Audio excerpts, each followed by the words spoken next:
Cet atelier de 4 jours, comme l'a si bien mentionné le directeur du CFCE, avec des sessions de 6 heures par jour, revêt une importance capitale et c'est un atelier qui s'inscrit aussi dans une dynamique beaucoup plus large, en ce sens qui fait suite à l'atelier sur le renforcement de la sécurité et de la résilience de la communauté éducative en Haïti face aux risques de catastrophe qui s'était tenu en 2021 avec la participation des 10 UPR, les universités publiques en région. Nous sommes donc tous conscients qu'Haïti, c'est un pays insulaire, c'est un pays qui est confronté aussi à des défis considérables en matière de gestion de risques et de catastrophes. Et les catastrophes ne sont pas seulement naturelles, malheureusement, aujourd'hui. Il y a d'autres catastrophes que le pays fait face aujourd'hui et qui demandent des réponses telles que nous sommes en train aujourd'hui de trouver des réponses aux catastrophes naturelles. Fait avec un taux d'exposition, on parle des risques naturels, de 71,85%, c'est ce chiffre qu'on m'a transmis. Haïti figure parmi les plus vulnérables de la région, non seulement en termes de catastrophes qui frappent le pays, mais en termes de capacité de réponse du pays aussi. Et ces événements dévastateurs ont souvent eu des conséquences dramatiques, non seulement sur les infrastructures scolaires, mais aussi sur le bien-être de nos élèves, de nos enseignants et de nos communautés éducatives. Face à cette réalité, il est donc de notre devoir d'agir pour renforcer la résilience du secteur éducatif en Haïti. Et c'est pourquoi cet atelier est un moment décisif.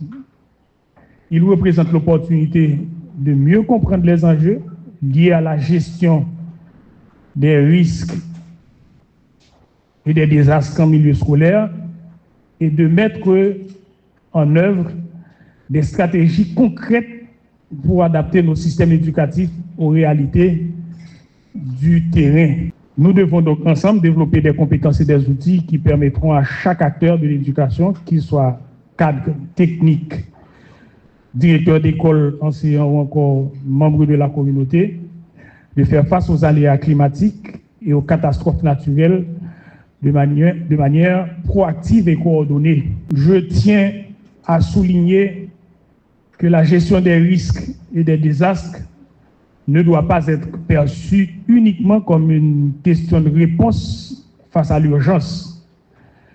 C'est un enjeu stratégique qui implique une planification intégrée, une sensibilisation continue et un engagement de tous dans la construction d'un système éducatif plus résilient. Je suis convaincu que les discussions et les réflexions qui auront lieu durant ces 4 jours seront riches et fructueuses. Elles contribueront donc à renforcer la collaboration entre les différents acteurs de la gestion des risques et à générer des solutions adaptées aux spécificités de nos établissements scolaires et de nos responsables au sein du ministère. Vous êtes ici aujourd'hui parce que vous incarnez un rôle crucial dans la préparation, la prévention et la gestion des risques au sein des écoles, qui, comme nous le savons, sont souvent les premières structures à être touchées lors d'une catastrophe. La gestion des risques de catastrophe dans le milieu scolaire est un défi qui requiert une approche intégrée, coordonnée et surtout une connaissance approfondie des risques auxquels nos communautés sont confrontées. Haïti, en raison de sa situation géographique et de son contexte socio-économique, est particulièrement vulnérable aux aléas naturels, voire des aléas, je dirais, sociaux. Cependant, face à ces défis, il est essentiel de se rappeler que la résilience se construit, se renforce, et ceci à travers la formation, l'éducation et la préparation. L'atelier de cette semaine a 5 grands objectifs.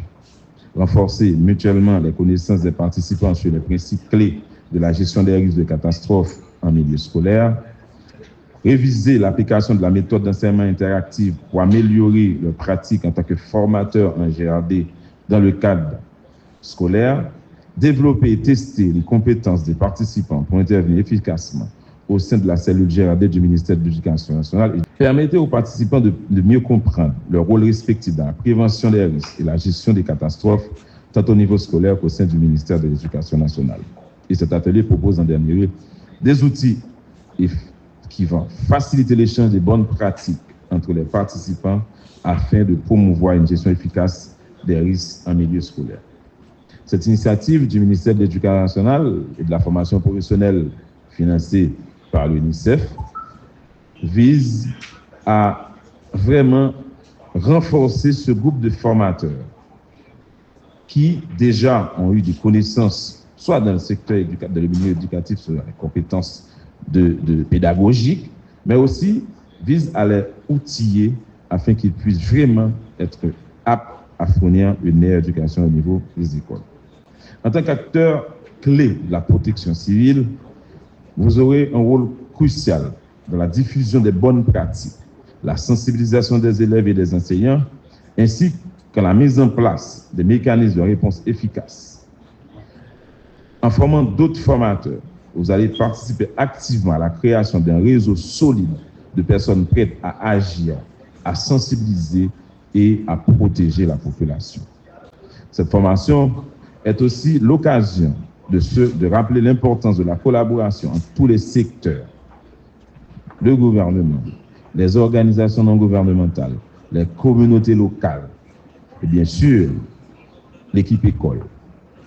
Seule une action collective, coordonnée, multisectorielle peut véritablement faire la différence face aux catastrophes. Cet atelier s'inscrit dans une série d'initiatives qui visent à doter les acteurs de l'éducation des compétences nécessaires pour prévenir, gérer et atténuer les impacts des catastrophes.